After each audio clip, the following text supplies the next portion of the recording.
আসসালামু আলাইকুম রহমতুল্লাহি ওয়া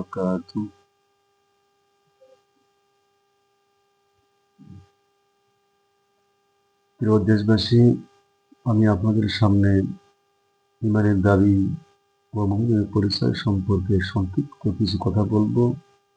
আল্লাহ রাব্বুল আলামিন পবিত্র কোরআনুল কারীমে ৮৯টি আয়াত নাযিল করেছেন ইয়া আইয়ুহাল্লাযীনা আমানু বলে। অর্থাৎ এই আয়াতগুলোতে ইমানের দাবি এবং মুমিনের পরিচয় আল্লাহ তুলে ধরেছেন।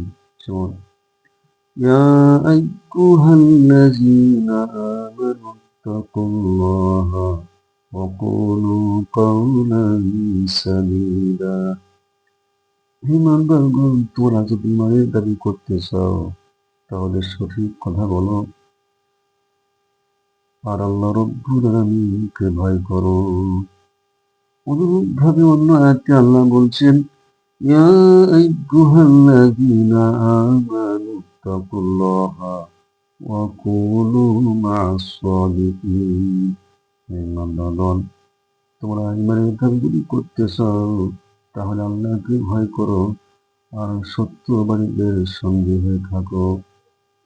অনুরূপভাবে আল্লাহ রাব্বুল আলামিন সূরাতুল ইমরান ১০২ নম্বর আয়াতে বলেছেন ইয়া আইয়ুহাল্লাযীনা আমানুত্তাকুল্লাহা হাক্কা তুকাতিহি ولا تموتن إلا وأنتم مسلمون।